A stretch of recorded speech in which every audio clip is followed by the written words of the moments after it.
What is up, everyone? It's Delete, and today we're taking a look at the 0.9.920 update for SimpleRockets.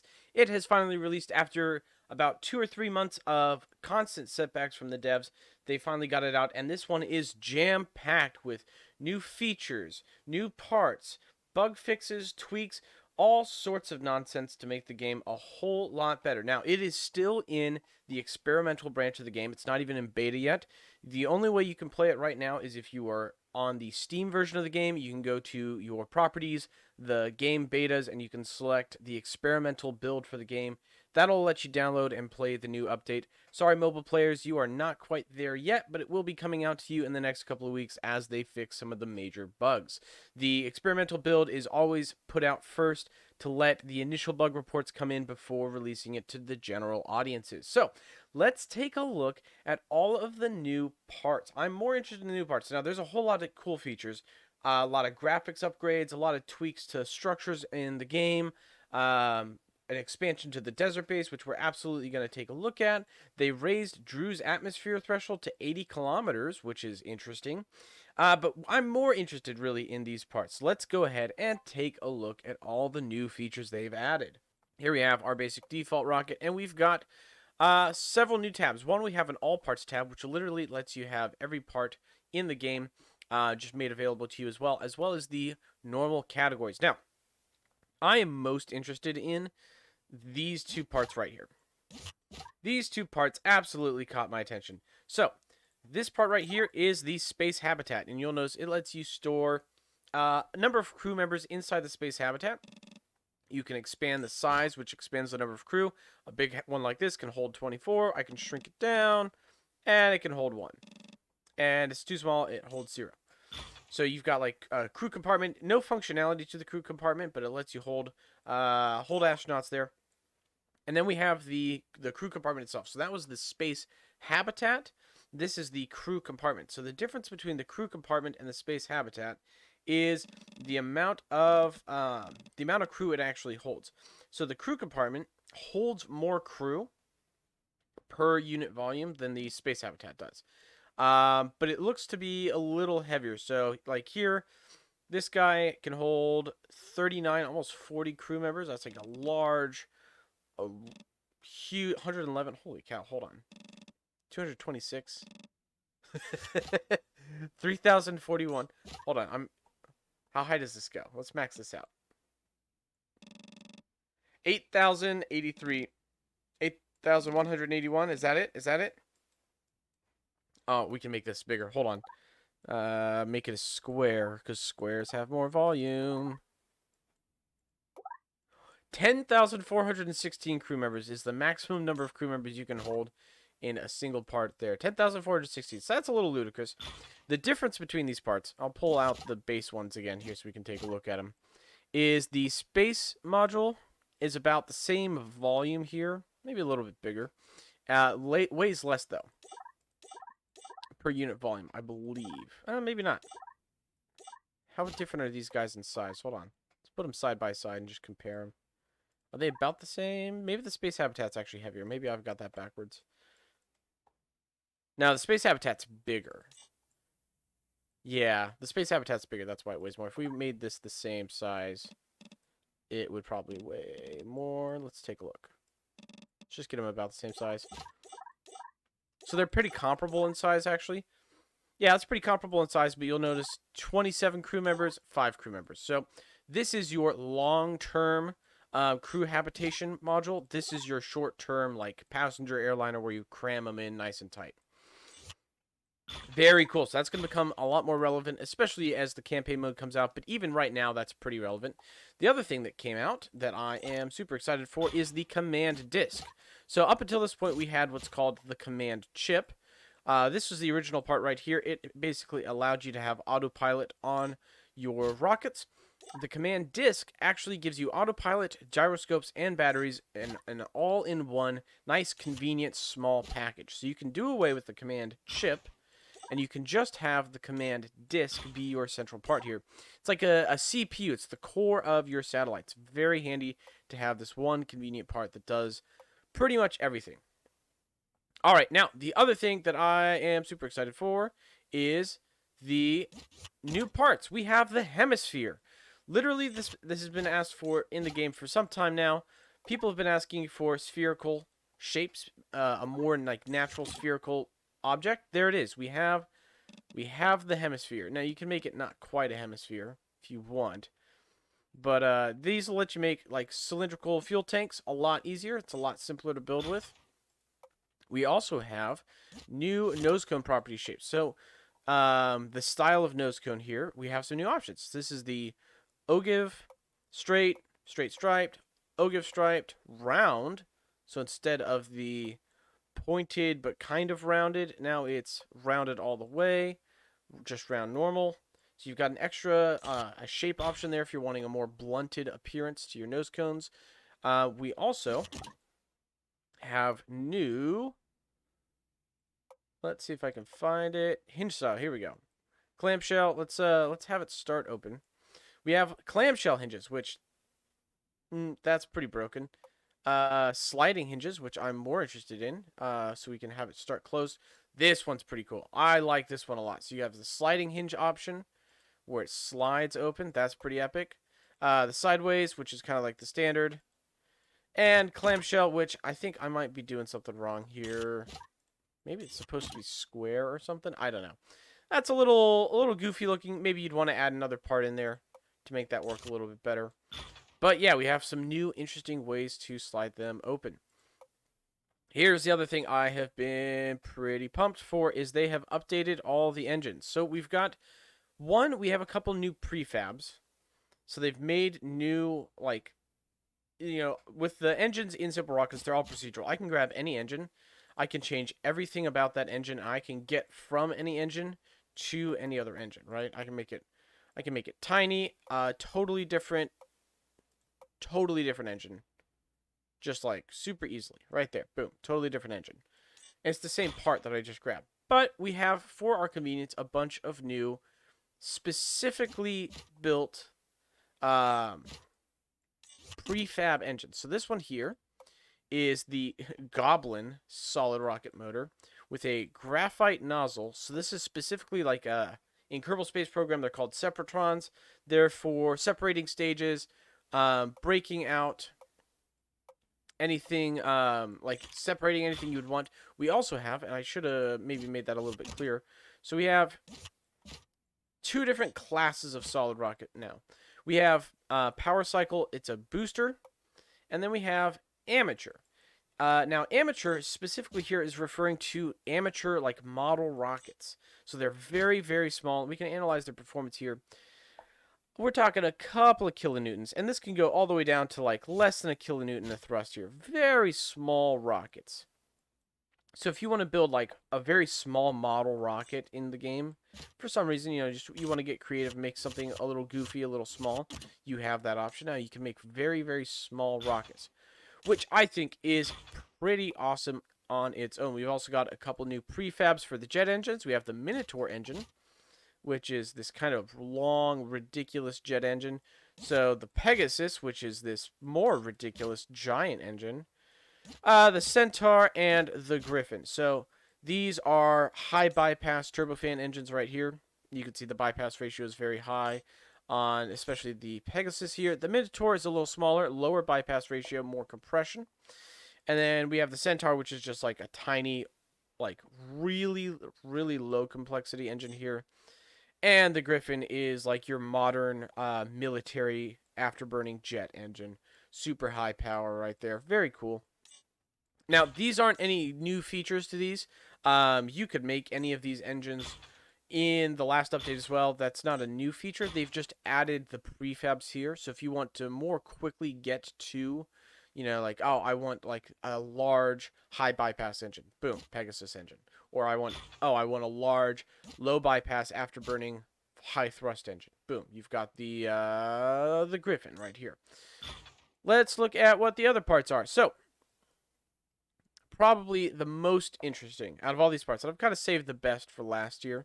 Nothing really new in the landing gear department. Most interesting parts they've added are these guys right here. We have the RTG, and we have the electric generator. So the RTG, what is an RTG? RTG stands for radioisotope thermal generator. So what it does is it takes basically a plutonium core. It's just plutonium metal, and as that plutonium, which is radioactive, decays, the decay itself releases energy in the form of heat. Now, that heat can be used to create a temperature gradient across these veins here. And there's a little trick with electricity because of that temperature gradient and the types of metal used in these veins. We can cause a current to flow through these veins here, basically. So not only do these veins dissipate heat by radiating it out to space, they also cause electricity to start to flow, and we're able to generate power. They don't generate a ton of power. They really don't generate that much power.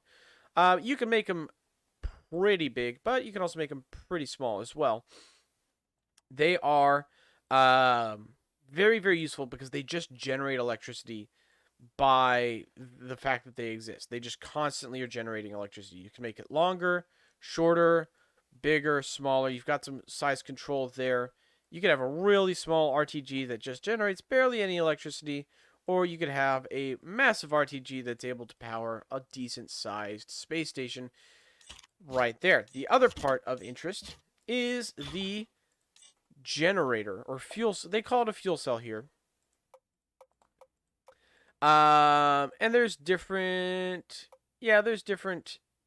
like fuel types you can use for it.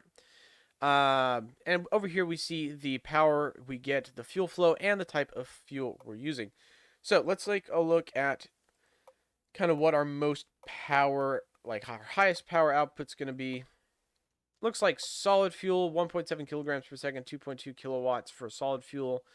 That doesn't really make sense to me, though. I don't like the idea of using solid fuel. So jet fuel or kerosene, literally gasoline.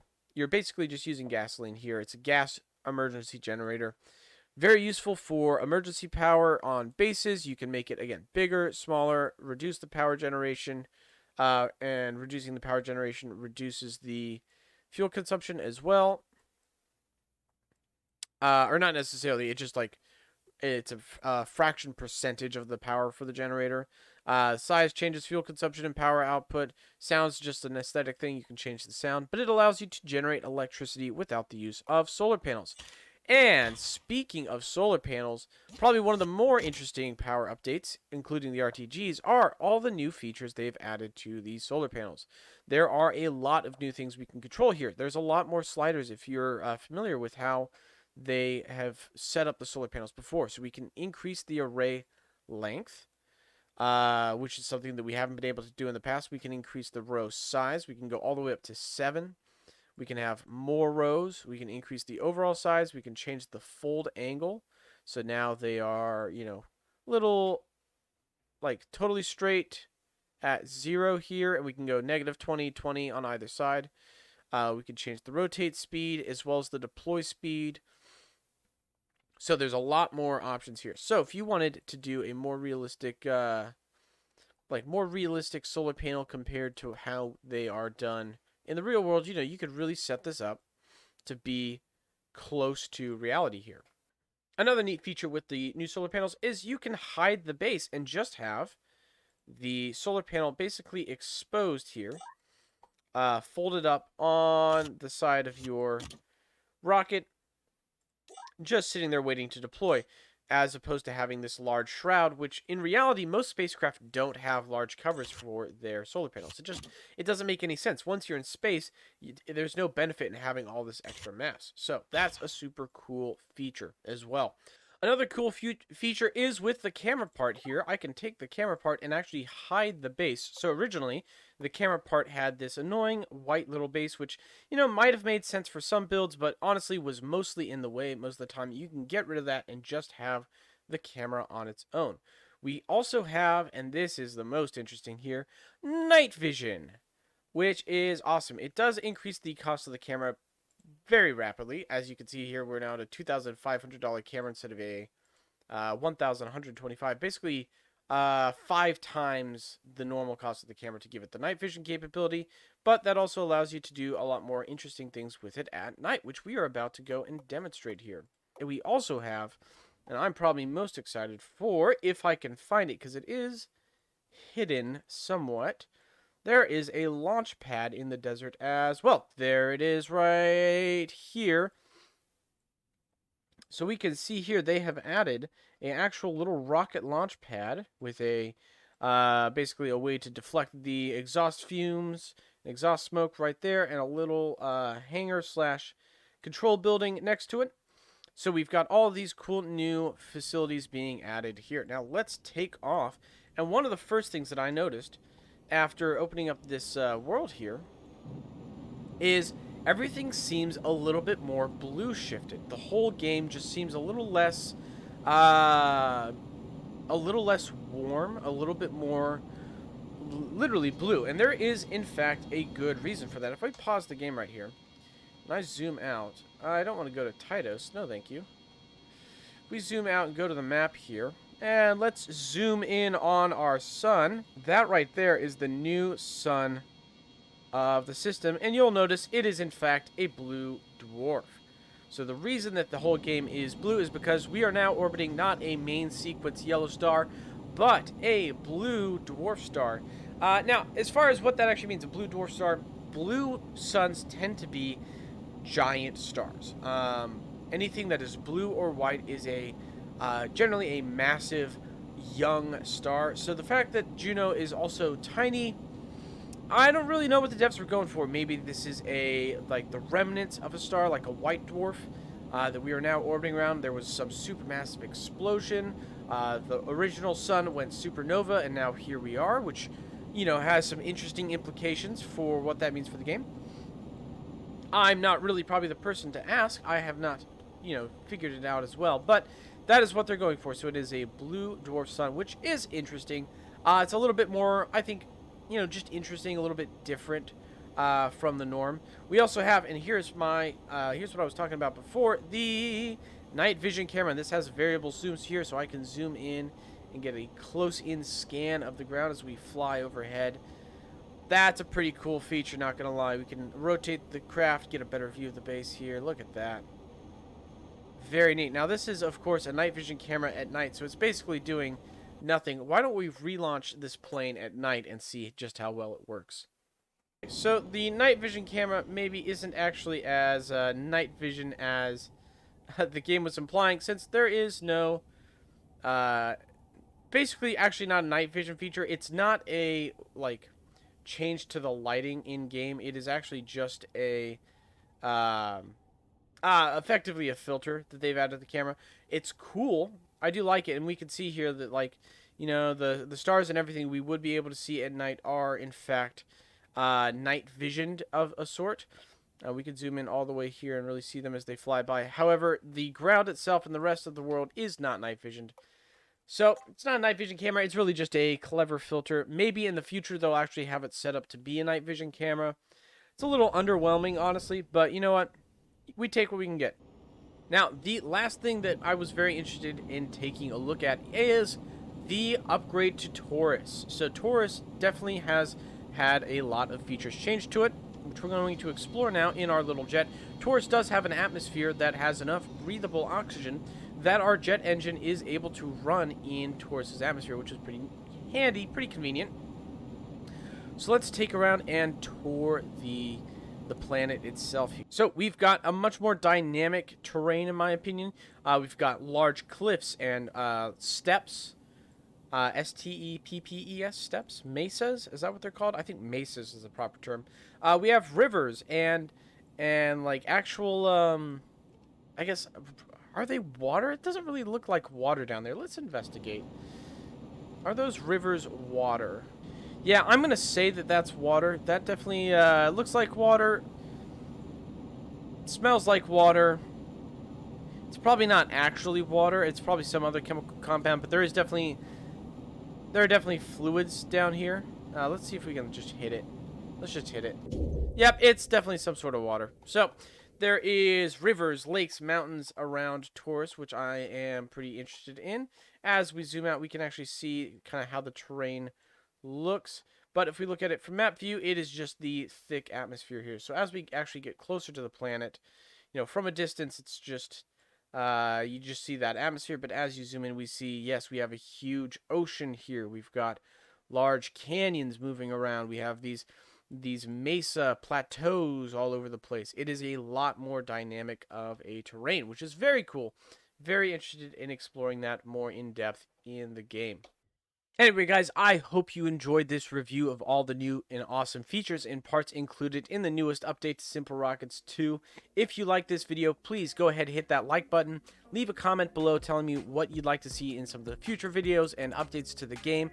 And go ahead and share this video with anyone you think would be interested in it as well. The best thing you can do to help support the channel is share my videos. I really appreciate you guys sharing, liking, subscribing, and commenting. Means a lot to me, and what makes me want to continue making videos. Thank you guys so much for watching. Stay safe out there and keep on building.